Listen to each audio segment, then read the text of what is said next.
This video is how to air dribble at every level of difficulty, step by step. Guys, I interviewed the former pro player Shock, over 10,000 hours, former North America MVP, season 9, because I think the current air dribble content on YouTube is just a lot of fluff and beginner stuff. And so I'm working on a huge project. I'll tell you guys about it in a second, but this video coming up is basically just a 60-minute interview where we go through all the little things that make you good at air dribbling. So if you're somebody who, can air dribble in free play, but can't air dribble like in ranked, enjoy. I think this is going to be useful. I'm going to run through like a little bit more of a backstory on this video. But if you don't want to listen to the backstory and you just want to go straight to the value, click the timestamp on screen. Otherwise, I'm going to explain everything you're about to see. Enjoy. So I'm working on a pretty big project, maybe my biggest project ever for the main channel. It's going to be a 60-minute air dribble roadmap, and we're breaking down every single level of air dribble mastery, not just, wall to air dribble by IP Joker. But here's the thing. I sat down with the pro player named Shock for almost an hour and a half to pick his brain on air dribbles. And honestly, the interview alone is so good, and it could be its own video. I was like, let's just upload this for you guys. So for those of you who don't know, Shock, some of you hear that and go, oh, pro player.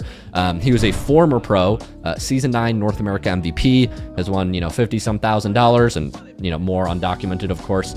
Over 10,000 hours in Rocket League, yada, yada, yada. He knows what he's talking about. He's one of the coaches at the Rocket League Bootcamp channel. But the reason that I love Shock's explanation so much is because for him, mechanics didn't come easy. And so he's really distilled down how he explains this stuff. And it's honestly the best of any coach I've ever worked with.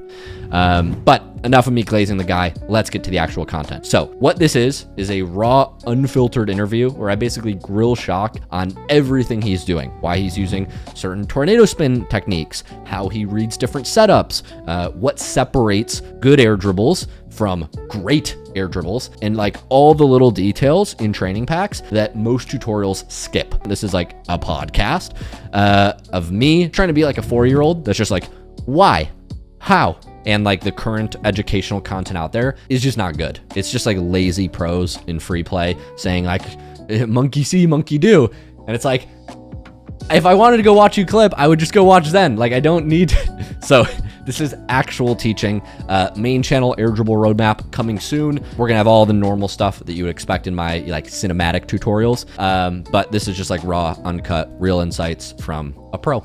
So we're gonna publish an entire air dribble roadmap with training pack drills, progressions, and all that stuff. But yeah, it's all in the free Discord. Join the free Discord. I will publish a section here. Keep an eye out in the free stuff section for something that says air dribble roadmap. We're gonna release that for you guys soon, completely for free. Shout out everybody on the team who pours into this stuff. And yeah, I think that's everything. Okay, let's get into it. Thank you. Enjoy the video. Can you first tell me why do I need to learn air roll left, air roll right? If I was just gonna say, I don't want to learn air roll left, I don't want to learn air roll right, it seems too difficult.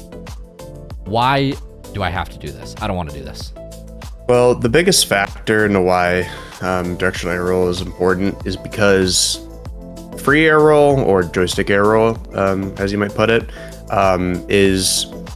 adds a lot of extra human input, which can lead to more mistakes, and you don't have the access in the same way to tornado spin, because tornado spinning, when you use directional air roll, is pushing your analog stick straight to the side, straight to the right with air roll left, straight to the left with air roll right. And the problem with not being able to do that is you don't get access to a lot of the most important and easy consistency building spins that most professional players fit into air dribbles. Which is kind of what you've been seeing me do the last few attempts. If I were to do it with free air roll like this, you don't, even if you push your analog stick to the side, you don't get that same spin. Your car just spins left to right or right to left, which now makes the approach to look like. Yeah. So like I can try to like emulate something, but even in order to do that, I have to move my stick kind of all around to even attempt that. So my ability to be consistent, and I used to use free air roll for my first 6,000 hours. I played an RLCS season with free air roll. So I'm very familiar with its limitations. And I can confidently say, just even from personal experience, that directional air roll makes aerial play and air dribbling way simpler. So it's a funny thing where it's, how do I say this? Intimidating maybe, but once you learn it, it's actually easier and less effort than before. Absolutely. Yeah. Huh. So when you're spinning without air roll left, you told me I was missing out on a spin. You said I was missing out on tornado spins. All I can see is like when you're tornado spinning, it looks like you're moving 3D. When you're not tornado spin, it looks like you're moving only like 2D, like front and back. Can you explain like why is that? Yeah, that's a kind of an interesting way to put it. I don't think I've heard it that way before. The reason tornado spin kind of looks 3D is because when you do tornado spin, your car faces every part of the field and gains a little bit of tilt from being straight up to kind of on a diagonal. And what that does is it creates this ability to boost and move anywhere on the field during an aerial, versus if I were to jump up and do the same thing, you can see how my nose just pointed straight up if I move my analog stick the same way, right? Yeah. Or, I was doing it to the right, so it looked like this. So now I don't get that tilt of the car. So now I'm moving in one less direction, and I get less ability to approach the ball from underneath the same way I would with directional. So that's why it looks so much different and so much more efficient to get underneath the ball with tornado spin / directional air roll. Ah, that's interesting. It's like tornado spin lets you move in 3 axes, 3D, whereas if you only have joystick air roll, you can only move in 2 axes at any given time. So you can't. Right. So you can't turn and do all that fluid movement as quickly. Right. Exactly. Interesting. Okay. I'm convinced I need to use air roll left when I'm flying, but help me understand just how do I get off the ground? I'm a noob. I don't know how to even take off with air roll left, let alone stay in the air. So I noticed you're doing this thing at the start of every air dribble. Like when you make the touch, you're almost like tornado spinning from the get-go. How do I do that without losing control?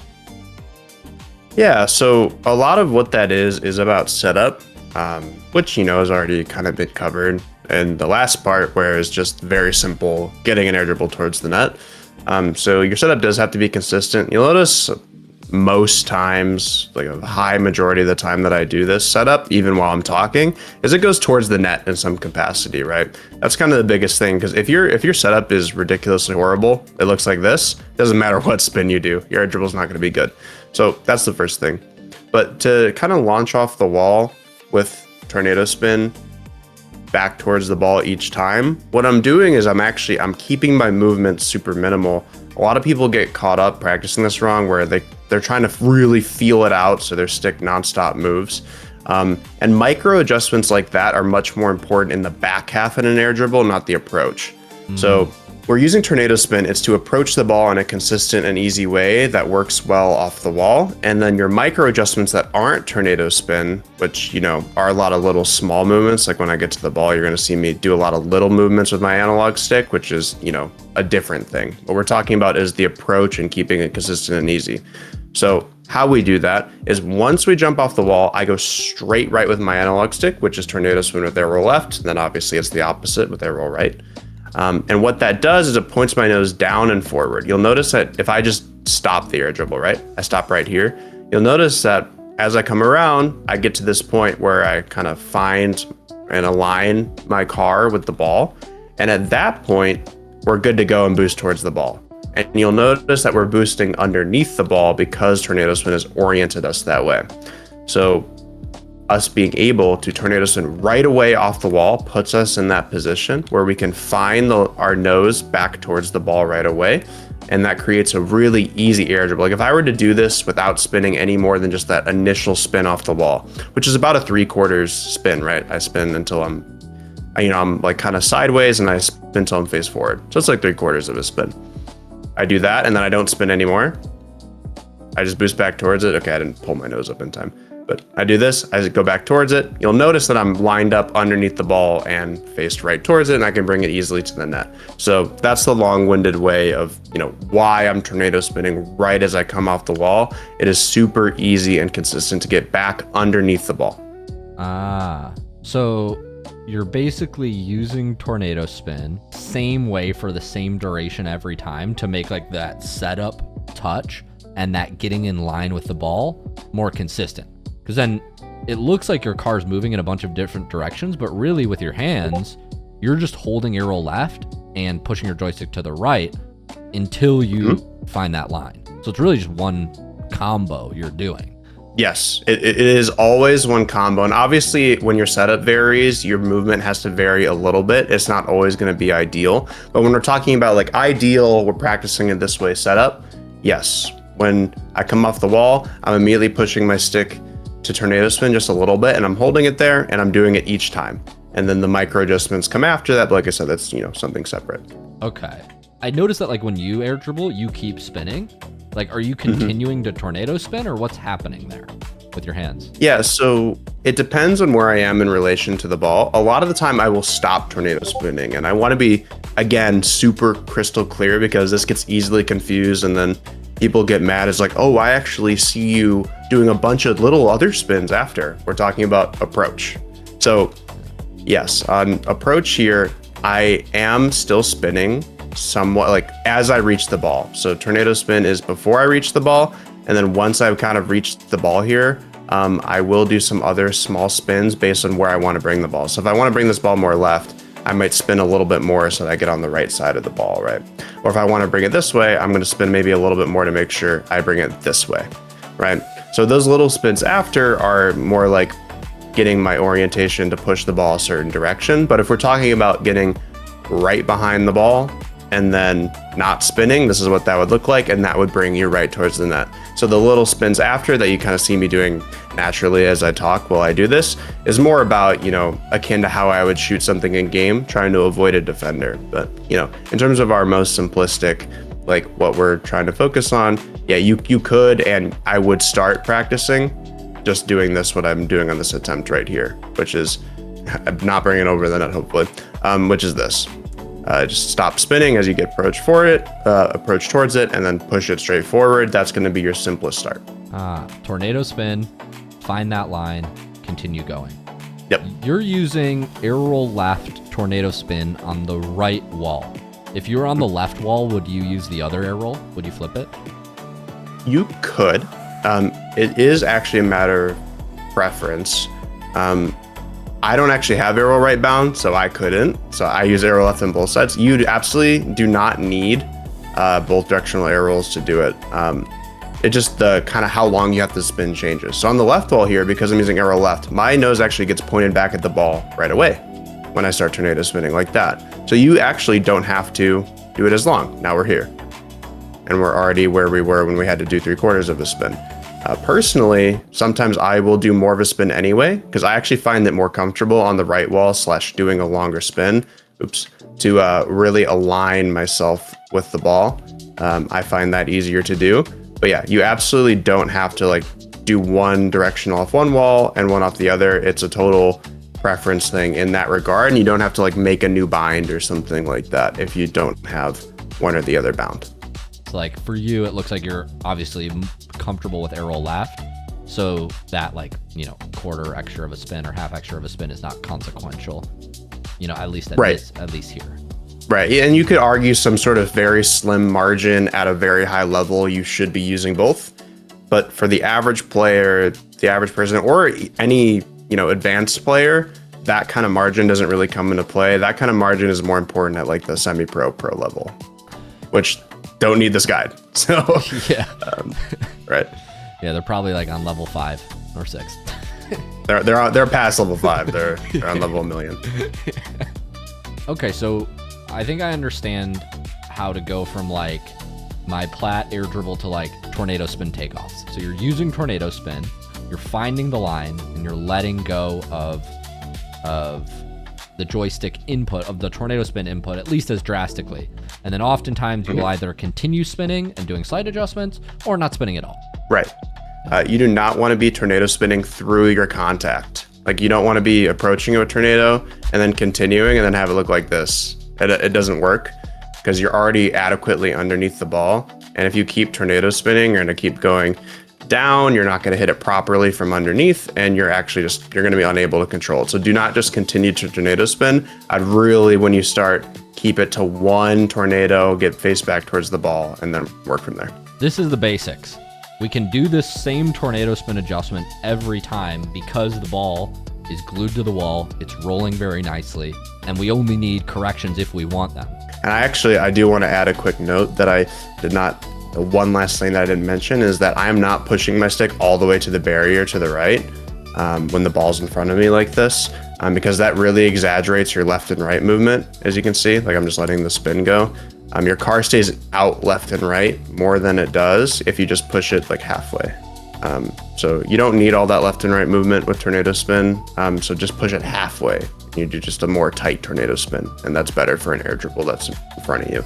And you only exaggerate when the ball's kind of behind you back here. And that way I need more of that slow down left and right to let the ball catch back up with me. So that's kind of an important note on the approach as well. Let's jump into Air Dribble Gym. This is going to be level 3, the wall setup portion. So the question that I'm trying to understand is, I watched the intro part where we were like, okay, if the ball's falling off the wall, that changes when I jump. If it's rising, that changes when I jump. But like, what does that actually mean in practice? Take me through a bunch of like these, specifically the first touches on all these different balls, and walk me through like what you're thinking on each shot. Okay. So yeah, so this is kind of the 18 here is the first one, at least in my order of the pack, where it's rolling up the wall. What I'm thinking of balls back here is that I want it both very much forward and high. What I don't want is for the first touch to look where I come up and kind of swoop underneath it like this. Because now I'm not moving very fast. It's gonna be really hard for me to get all the way to the net here, no matter how good your control or your air roll is. So I'm really focusing on lofting the ball high and forward like this. And as you can see now, I don't have to do that much. And I will actually let this one play again to kind of drive the point home, as I'm focusing on being more behind it than one that I'm closer to the net. The farther away you are from the net, and of course this only applies to things we're trying to take towards the net, right? If you're ever going to avoid a defender a different way, then the variables change. But if we're trying to bring this towards the net, then I'm going to make sure that I'm much more behind it and I'm hitting it hard, high, and forward, so that I don't have to do as much to stay underneath the ball. So the further back we are on the field, the more behind the ball we want to be on these first touches. Yes. Think of it as a clock, right? When you're back here, like in terms of your relation to the ball, center of the bottom of the ball is 6 o'clock, and we're on this side, for example, then we're going to want to be hitting it at like 8 or 9 o'clock, like the back third of the ball. So like if you move closer to the net, how does that change? Like maybe there's an example of one that's rolling closer, and these you might even have to set up yourself. I don't know. Yeah, you might have to set these up yourself. Well, this one's at halfway. So on a ball that's halfway, I'm now going to start being more focused on thinking upwards rather than forward. Your defenders are going to be back towards the net most of the time. So we don't want to just push the ball at them. If I do the same thing I did in the other one and I focus on being behind it, it starts looking like this. And okay, that one is obviously really bad, but the point does stand that like I'm going to struggle to keep the ball high in that scenario and not be easy to challenge. So I want to focus on popping the ball more high, even if it's really far away from me. I'm going to have more success doing that and focusing more hitting it around like that 6, 7 o'clock area, more centered underneath the ball, so that I go high first and then forward is what I'm going to be thinking about doing because we're closer to the net. Yeah, I think the clock is really helpful here. It's like when you're back on your side, you want to hit behind the ball. When we're in the midfield, let's say right around mid boost, we want to be near under the ball, somewhere around 6 o'clock. Yeah. Yep. And it's almost like if you get close enough to the net, you almost want to start to take it away from the net on your first touch. Right. Actually, not to take away from this pack, but actually while the air dribble has a really good one that's close to the net, this one here, I'm actually going to take it a little bit away from the net. You can see I'm actually hitting more on the left side of the ball, and I'm taking it out first and then towards the net. And I'm still doing the same thing with my tornado spin. I'm still tornado spinning up to this, but now my angle has changed because I popped the ball off the wall differently, right? Yeah, the closer we are to it, or to the net, that is, the more around it and underneath we need to get. So yeah, you could think of it as like your back half, you want to be hitting behind and underneath. About midfield, you want to be hitting mostly straight underneath, and then close to the net, you want to be hitting actually on the other side of the ball and bringing it out first. Yeah, it's a great insight, because like if you take this shot and you hit it anywhere from behind, you just drill it into the corner, and it doesn't. Yep, like here, it doesn't work. So I thought initially that we would only want to take the ball back towards our side to come around and score when we're in the corner. But it's actually not that way. If you're like, I don't know, in your opponent's third, that first touch needs to be back and around and then come closer to the ball. Yeah, and that's mostly because you got to avoid backboard defenders too. Like obviously you're cutting off your own angle if you hit it too far forward. But like even here, like I can technically get it to net, but it's so easy for a defender at backboard just to jump at me when I'm this close to them, right? Yeah. But how hard is it for a defender to jump out at me when I'm all the way out here and I grab a reset first, right? Obviously that's a little advanced, but even just like an air dribble, like if I pop it out first and I'm out this way, it's much harder for this guy to jump out at me because I can be bringing it around him more. Yeah, I guess if you ever took an air dribble like near the net on your first touch, you just get shut down immediately by a good player. Yep. Okay, so we covered, back half behind the ball, closer to the net, midfield, under the ball. On your opponent's half, even hit it back towards your net on your first touch a little bit, then swing around the ball. Can we approach all of those shots, but from a different lens? And instead of the lens of angle that we hit the ball, talk to me through the moment that you're tapping jump based on these different shots. Not where you're connecting with the ball, but when you're using your jump timing. Yeah, so when I'm jumping is kind of defined about more like where the ball is on the wall, more than anything. So most of the time I'm trying to jump, if possible, as I'm hitting it, and I'm trying to hit it like around where the kind of the lip ends on the wall. Like on this one, for example, I'm trying to jump here, where that's kind of just rode up the lip of the wall, and my nose is reaching it. I want my first touch to be my jump. And then there's an alternate way to do it. If you're in a really awkward spot, like this is usually when you have longer to go. So I'll actually go back here. Like what you could also do is pop it first, wait on the wall, and then jump out after it. That's also a viable way to air dribble. You'll do that more when you need to make sure that you're gonna get height, and jumping first might risk you like popping it too high and now being in a really tough spot. This will give you some more flexibility on some, especially like if you're not sure if you're gonna get challenged high and early or not by a defender. You can pop it out, wait and see, and then jump out. And that'll give you, obviously hoping to get underneath it, not like I just did there. Because if you pop it out too far like this, you're going to struggle. So you still want to loft it high with that pop. It should look like this, and now we're able to get underneath it in a meaningful way. So it seems on these shots, when the ball's rolling up the wall nicely, we can mostly save our jump until after. If we don't we can get a good first touch without jumping if we don't want. So usually when you're farther away from defenders and you're farther away from the net, because when you pop the ball out here, if there's a defender close to you, you might just go, and then you might just be shooting it instead of air dribbling it, right? So defenders are far away from you, you have time and space on the wall, and it would make it less awkward to just hit it out first and then jump out after. You absolutely can do that. But on something closer to the net, you're definitely wanting to more so jump right away with it and get back to the ball quickly to not give defenders a free challenge. That makes sense. So when the ball is rolling up the wall and it's glued in this way, we have two options. Alexa, off. I didn't ask you. Alexa, off. Okay, recap. My brain so what I'm understanding is ball rolling up wall, two options. I can make my first touch, then jump shortly after, or jump with my first touch. Both can work. Yes. These are all nice. Good. It's good to be good at both. Right. These balls are all nice because I noticed you're connecting with every one of these touches when the ball is still rolling up. So you're hitting all of these first touches in what we called earlier phase 1, which is the climb portion. Right. How does that change when the ball's in phase 2 or even phase 3, falling down? When the ball kind of starts falling like this, we need to get more underneath it than previously. Because if I try to do the same thing, the ball just goes out because the ball's already falling and not really connected to the wall. So because obviously if I go at this right away and don't let it fall, I can approach from back here. The ball still lifts. But if I do that same thing, but I just slow down a little bit and let it fall, now it looks like that, right? So we need to make more of an effort to be slow and underneath the ball when the ball is beginning to fall, because our first touch needs to go high to air dribble. So you'll notice on these, I'm letting the ball fall. I'm slowing down here, but I'm underneath it. So my first touch goes high first. And that tornado spin logic still works. I'll jump with this ball, tornado spin right out after it, and then I'll be here. So what I'm seeing is if you hit the ball while it's climbing, you don't really have to be under it because it's already climbing, so it's going to go high. But if the ball starts to fall and you hit it later, now we have to be deliberately applying force from underneath the ball, or else it doesn't pop. It'll just fall to the ground. Correct, yes. One more component here that I think is important, jump timing. Because the ball is starting to fall off, like once it hits apex, phase 2, phase 3, it starts to slowly fall off the wall. As it's falling, we're noticing there's separation between the ball and the wall.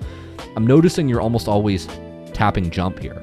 You're like, when the ball's already falling, you very rarely will just hit it and then jump after. Right. Yeah, Why because if I don't jump, because when I jump, I get separation from the wall as well, and I'm more underneath it. If you don't jump, like especially when it's falling off the wall and you just drive, it goes out. It no longer lofts up and forward. So you need to match kind of you need to match your car's separation from the wall with the ball's separation from the wall by jumping. And that will give you that touch that lofts high forward and with you. So that's why you have the option to delay your jump if the ball's glued to the wall, or tap jump immediately after.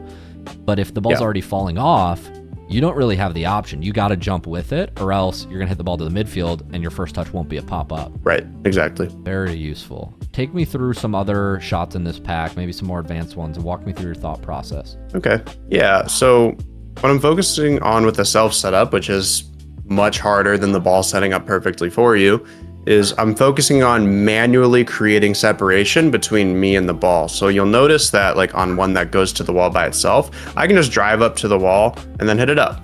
There's no, other than matching the pace of the ball, there's no other speed control I need to do. I just come up here, okay, I brake to match the speed of the ball, and then I jump with it, right? But with something self set up, you can't just drive with it. You can't just do this. You'll notice the ball is like bouncing as I hit it, and it comes off the wall unclean. And that creates a really difficult attempt at an air dribble. So what I'm going to focus on these more advanced self setups is I'm going to make sure that after I hit it with enough pace, I actually brake right after and let myself separate from the ball to kind of recreate how that self setup looks. So you'll notice that I kind of tap it, brake, and now I have that separation, and now I can do the same thing I was doing on the other ones. So the key with the self setups is to manually create separation by tapping the ball ahead of you, braking, and then approaching it.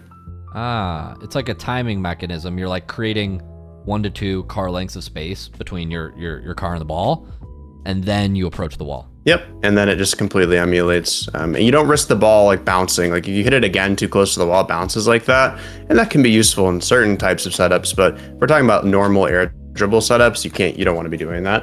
So yeah, you tap it towards the wall, you brake and separate, and then you follow it like you would on any other normal like non-self setup. That makes a lot of sense. So we try not to stay glued to the ball. I think that's important. Not enough people know that. Right. How can we use our dodges here to be a little bit more efficient with boost? I'm imagining we're getting chased, right? Okay. Or we need to set up this, air dribble under speed. There's somebody to our left. We've got to hit the ball out in front of them and then go get it. How do you do that without just like driving and relying on using a 100 boost? Yeah, that's a good question. So usually you're going to do some form of flip into the ball. Sometimes that can be a wave dash like that.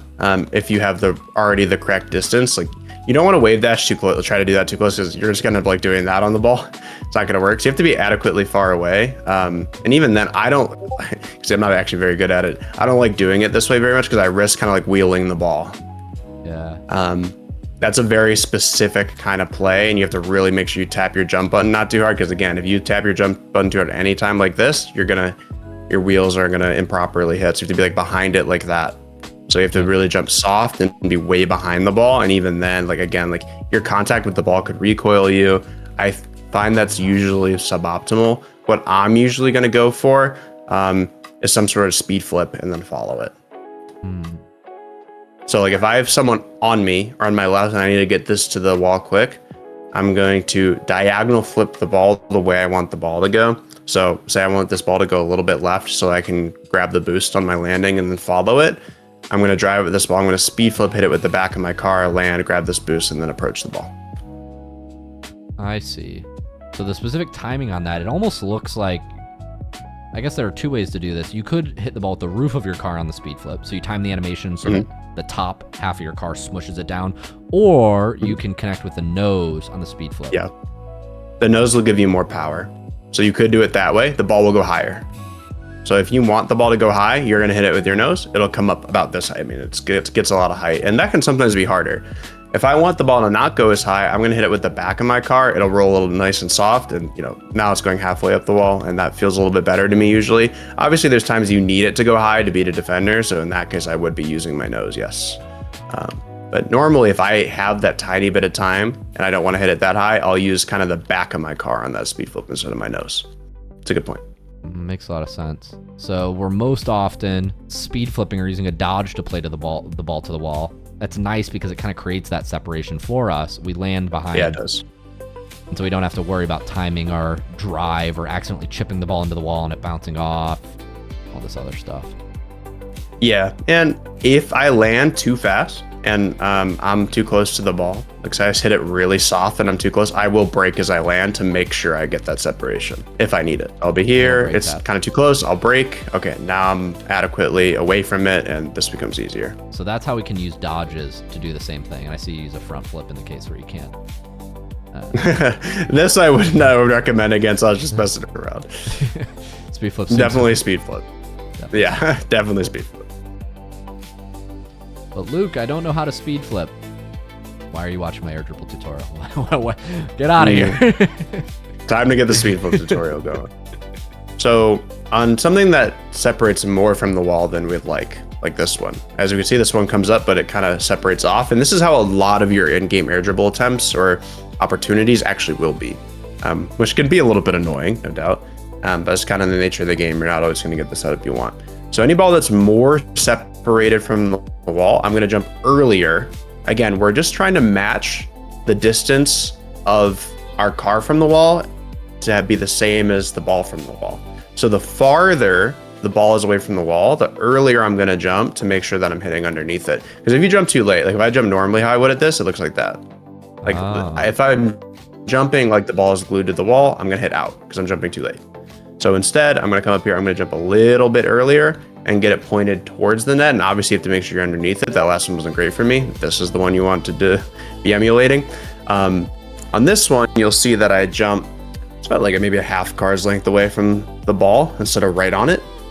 So that creates that separation from the wall alongside it, so that I'm able to actually hit underneath it towards the net like this. I see. So you're using jump to create that separation between you and the wall. That way you're in the same spot the ball is when you hit it. Yes. That's nice. What happens if I jump too early here? If you jump too early, then well, way too early, it looks like that. But if you jump even a little bit too early, you're kind of hitting it forward. Way too early would look like more than a car's length away, like this. That's what that would end up looking like. So it is a fine kind of line, and these are difficult, and this is why it's kind of an advanced thing. You really need to get and practice. You need to get a sense of when should I be jumping in order to accomplish hitting underneath the ball. You always want to think about air dribbles as where's my nose? How do I get it underneath the ball as a start, right? Because it's not a good air dribble if you're only behind it. You want to be underneath it like this, right? So if I can get my nose pointed up underneath the ball, then I'm doing, I'm giving my air dribble a chance at least, right? Yes. These setups are really helpful. I think a shot like this ties it all together. Absolutely. We're tapping jump. On this one, just to clarify, is it a tap or is it a hold? What's the distance? A tap still. This is a tap. Okay, yeah. Yeah, so the only times I'm really holding my jump button are when I want to do a ceiling shot. Like, because when you hold your jump button, you rise up to the ceiling like this. Yeah, you continue to gain a little more height, don't you? You gain momentum, and even if I don't boost through it, you'll notice if I really hit the jump button hard, I'm going up more. And even if I hold air dribble after, I'm still going up, you see? Yeah. So I don't want to be hitting my jump button hard on these. I want to be very, very lightly tapping them. And that will give me the opportunity to stay underneath the ball. Nice. So these are all, even a ball that this far off the wall is still a tap. That's useful to know. Yeah. Okay, this is one wall setup. Are there any other wall setups in this pack that would be interesting to look at? So this is one that is actually going to stick on the wall mostly, but it's going to stick low. And these can be really hard to get up and towards the net, like you're seeing me do here, because they're so low. So again, when we're this far away and the ball's this low, we're wanting to make sure we're getting underneath it, but we're also going to need pace. This is kind of one of those differentiators between someone who's okay at air dribbling and someone who's good at it. Because knowing that, okay, we're far away, I need to be behind it, but this is low to the wall, so I also need to be underneath it, and moving with pace is kind of where the variables start kicking in.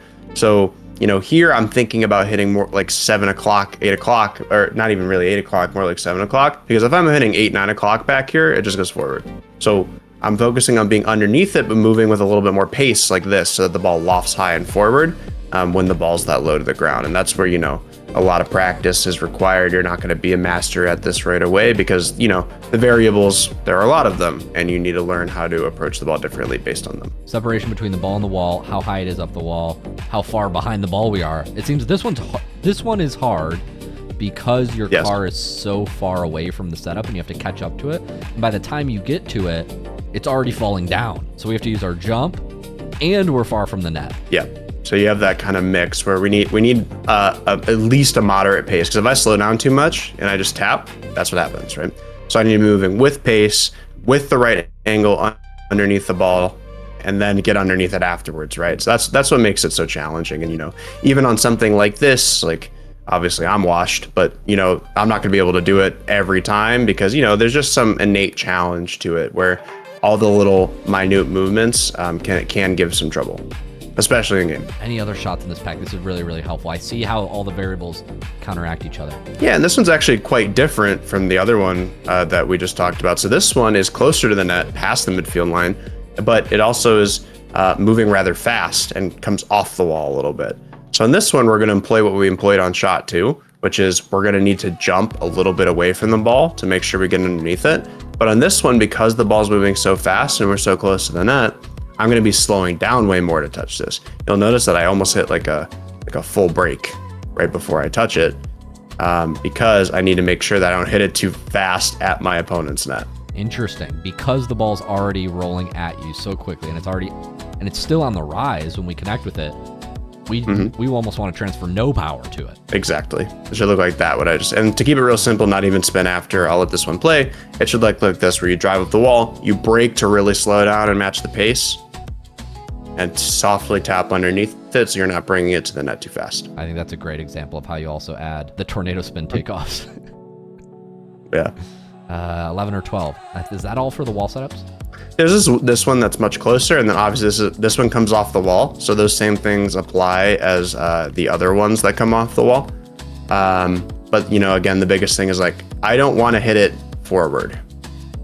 Like if I bring it this way, it's really difficult. Like I can bring it towards net, but you're going to be an easy challenge from a defender backboard, right? So I want it more out over here like this. And this way it's harder for a defender to challenge me, or at least I'm getting a better 50 out of the air, or I'm giving myself a chance to reset because I'm far enough away from the backboard, right?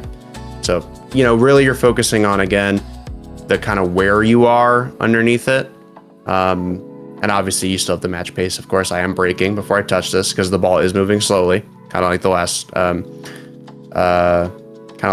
one, where this ball kind of comes up the wall fast and then slows down. So we need to match its pace and not hit it too hard. I love this. This is bringing in all the variables. You're tapping jump, you're taking the ball to the midfield, you're matching your speed to the ball, and that allows you to get that perfect first touch. You have to combine all the variables. If you have any of them wrong, the touch is wrong. Yep. Brilliant. Only thing I want to get into now is ground air dribbles. So I would love to talk about a couple different setups. There are, in ground air dribbles, you have chip to dribble, which is like that. You chip the ball up, fast aerial dribble it. We have the ball's on the car, then you pop it, like you're almost carrying into air dribble. Then we have bouncing setups. Right. Walk me through, what order do we even go in? What's the easiest, I suppose? Or what's the most logical? Maybe we start with the ball in the car, although I don't think that's the easiest. I don't think that's the easiest. I think with the ball in the car and then transitioning that into a good edge is actually really hard. Yeah, really. I think the easiest is probably the chip. To the ceiling like that. Most people cannot do that. Yeah. I think the easiest is the chip. I think so too. We'll start with the chipped air dribble, then we'll do like the carry to air dribble, and then like maybe some bouncing setups too. Sure. So the big thing with chipping it up to yourself and then double jumping underneath, it's mostly two things. It's how hard I chip it, right? So if I chip it too soft, I can't get underneath it adequately. It's impossible. So you do need to chip it both close to yourself, but also with height. So that's more what it should look like, where we're just doing a little drive into it at the start where it's going to pop above us. And then the second and probably most important part is when we're timing our second jump of our aerial to pop the ball further higher.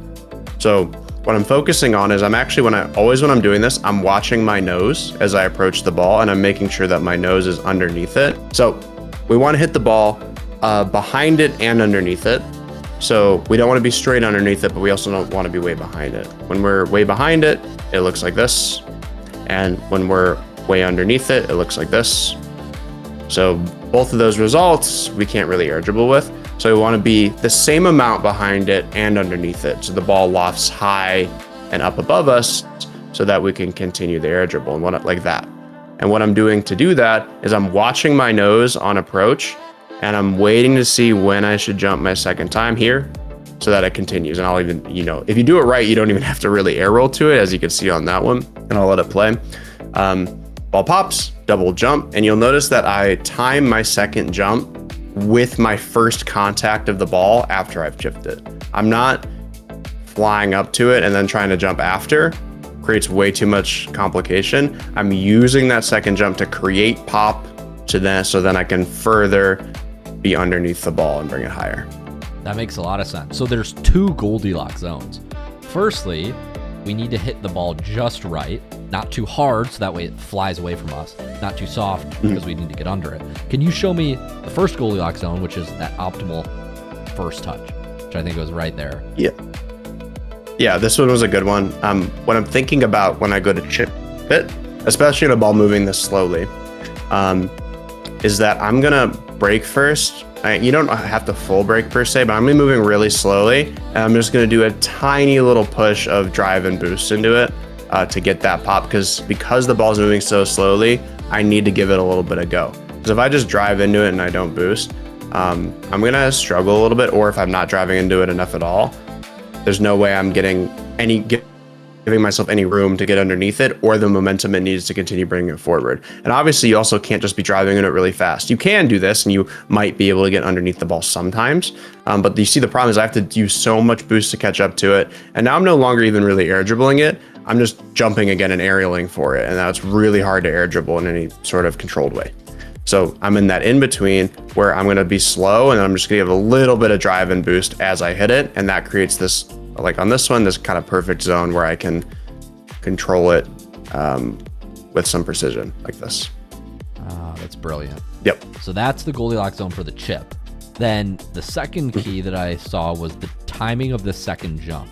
So that second jump is pushing us through the ball, almost like resisting the recoil of the ball. It's not before, it's not after. As. Nice. It's right as you hit the ball. Boom. Yep, and I'm also really just focused on bringing my nose up enough, right? Because if I kind of just double jump, I'm going to hit it with the top of my hood. I want to be faced underneath it and popping it. Okay, that one's a little too far behind it. Underneath it like that, so it gets tight. Now we're in a spot where we can actually do something with it. Makes a lot of sense. Show me like this ball where it's rolling faster. What's the difference? Yeah. On this ball rolling faster, I actually am not going to really boost into it or accelerate into it as I chip it. I'm going to more so let the ball hit me than me hit the ball. So I'm just going to do like a real slow drive it. You see it gets plenty of pop anyways, right? And on a ball that pops this high, you'll notice it's impossible really to get your second jump as you hit it. It's going to be slightly before. You just want to get it as close as possible to when you hit it. You don't want to double jump too early and then have to fly up to it. You're going to get a really heavy touch a lot of the time. And then obviously you try to hold it and hit it. It's going to be really difficult too. So, I'm going to treat it the same way, but my jump isn't always going to be right as I hit it because the ball's high. That's okay.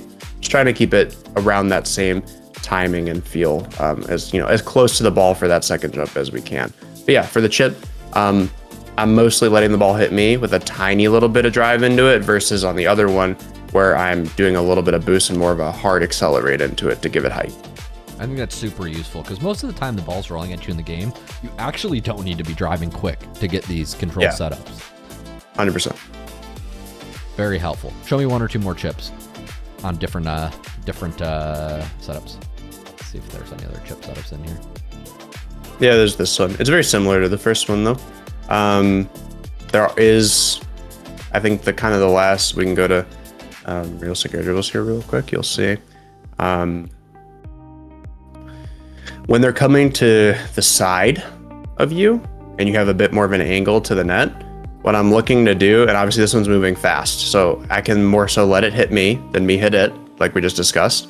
But what I'm focusing on is I'm going to use my corner to aim towards the net and cut the ball towards the net. I think that's kind of the last key. A lot of your setups will be like this too, where they're coming at an angle. What you can't do is just kind of drive forward into it like this, and then that happens. Then you're not even threatening your opponent, right?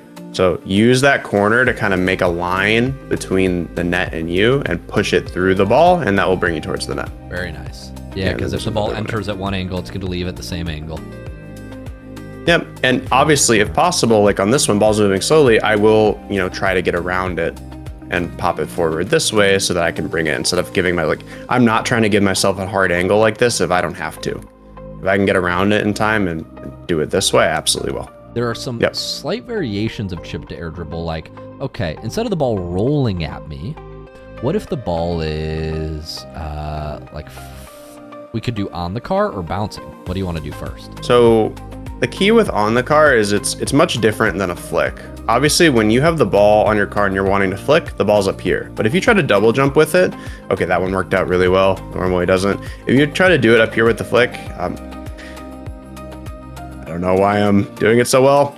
It usually looks like this, where the ball is too far forward, and when you go to pop it, there's no way to actually get underneath it, and it's really easy to save. So what we want to focus on mostly is having the ball more on top of our car. You can kind of think of it as your back wheels inside the ball indicator, and then you just do a double jump. So back wheels inside the ball indicator, double jump, and then we lift up. What you don't want to do, so the difference between the chip and then on the car is you don't want to tilt up right away. If you tilt up right away when you do this, one, you might backflip. But two, if you do it right after that second jump, you end up moving your car too far back like this, and then you can't actually keep pushing the ball forward. So what I'm focusing on after I double jump is letting my car just kind of separate from the ball, and then I'll tilt up underneath it. And hopefully I've created enough distance for myself, created that manual separation from the ball, where I then can get underneath the ball with my nose and continue an air dribble. That's interesting. So first off, make sure the ball's not out in front of your car, but it's in the middle. Good checkpoint for that is back wheels in the ball indicator. That way you get the ball up, not forward. Then I'm also hearing when you do the fast aerial takeoff, you're actually not pulling your joystick down immediately. You're holding your fast aerial takeoff, big pop, then pull back once the ball's separated. Yes. I see. And that gets and this is also where tornado spin. Yeah, this is also where tornado spin comes into play too. A lot of times the ball will be kind of right above you. So being able to use tornado spin and boost behind you a little bit to get behind it again, like this. That one wasn't very high, but that did illustrate the point. I was using that one, I was not set up properly. Pop it, and then I need to get behind it a little bit. I can use tornado spin to do that. That was a really good example of it. I'll let it play. The ball's right above me, so it's really hard to air dribble. I do one tornado spin that brings my car back a little bit, and now I'm behind it again, and now the air dribble's possible. That's another kind of key point on that. Brilliant. Yeah, if you don't have tornado spin there, you pull your joystick back to slow down, and you push it forward, and it's too laggy, it's too floaty, it's too delayed. You're not quick enough. So tornado spin can be used for that mid-air speed control if you don't get the perfect setup. Just another reason why air roll helps correct. Yes. Fantastic. Pop to air dribble is, I think, just a matter of spamming the timing, right? Yeah, it mostly is just kind of doing it over and over. And obviously you're going to want to be able to do it at different angles too. And second, don't spam your jump button. Don't just do it twice. It should be more of a cadence, more of a 1, 2, jump. This is definitely and you'll get more height that way. This is definitely Yes. a hold on the first jump. Max the jump timer, then use the second one, then start leaning back. Yes. Should look like that. Yeah. Great. So ball rolling at us, level 1 of ground air dribble. Ball on top of our car, level 2. One example I know that comes up a lot in game, ball bouncing. There are a couple setups here. Walk me through these last, shots 11 through 16, all these. How our setup changes. Yeah. So when the ball is bouncing, can go back here. When the ball is bouncing, okay, this one, you're not supposed to let it bounce, or this one, or that one. So this one. What I'm focusing on when the ball is chipping, or I'm going to chip it because the ball is bouncing, is I'm focusing on, again, I'm trying to time my first contact with my second jump. So here it's jump, jump. You'll notice it gets height because I'm using my second jump to give it pop. If we don't do that and we just single jump, it can work, but you'll be much slower to the ball like that and it'll require more boost.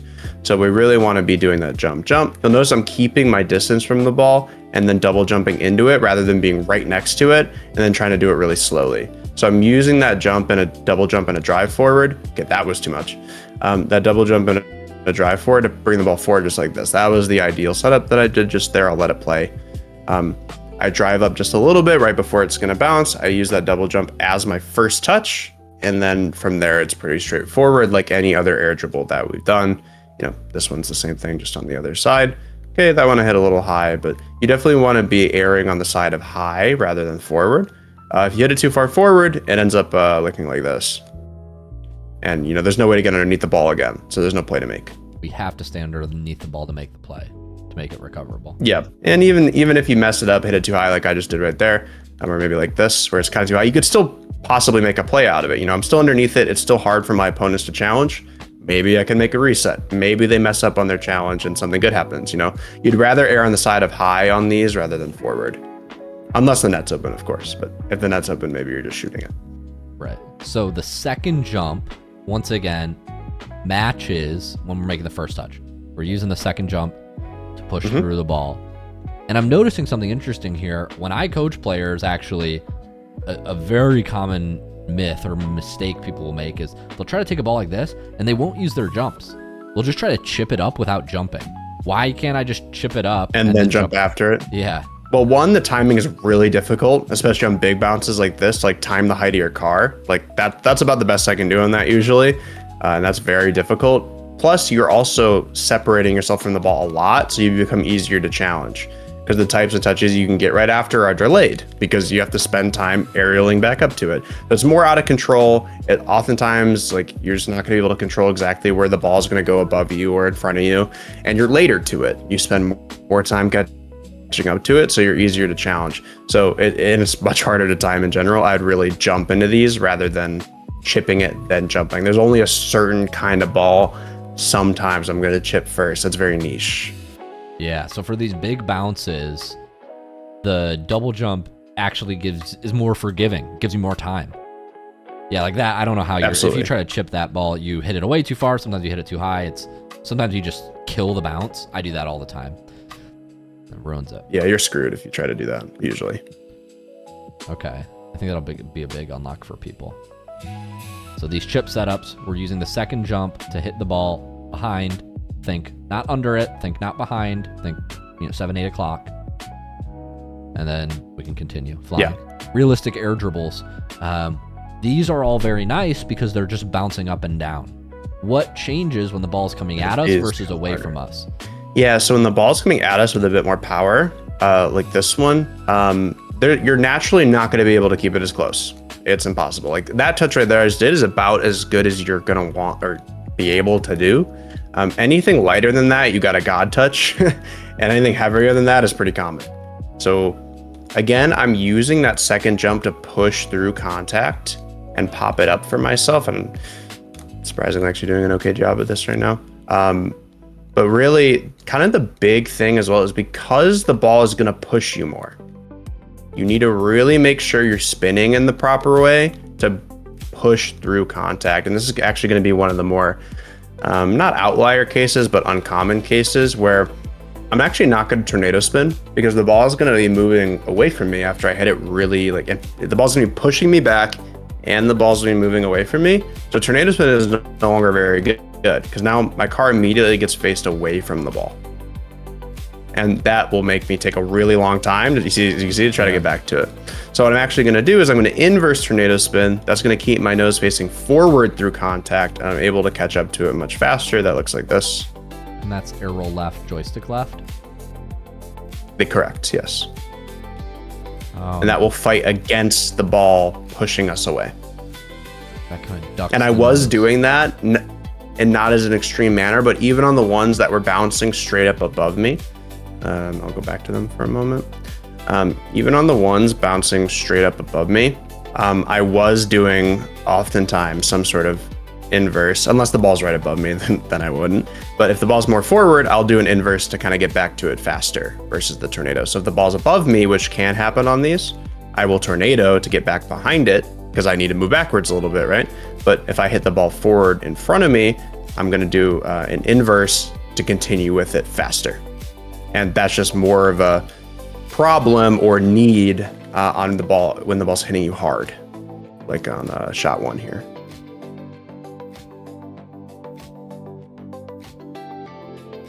So like that. Makes a lot of sense. Tornado spin, when you do it from this like tornado spin takeoff, it pulls your nose back, which slows you down, but that's not good because this ball is super far away. We got to catch up to it. If the ball's rifling forward. Right. Yeah. Exactly. And so that's when we use the exact opposite, the inverse, reverse tornado spin.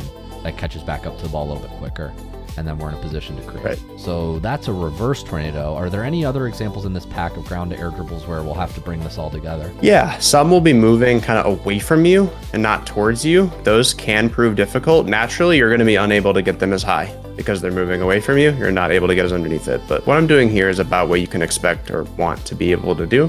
Is when you pop them, again, you're using that double jump to prioritize height instead of forward, so as underneath it as you can. And usually on these that are moving away from you, you're not going to have those really lofty, nice air dribbles. What you're going to have more of is quick plays towards the net where you pop it, you get another quick touch over one, and then you're doubling.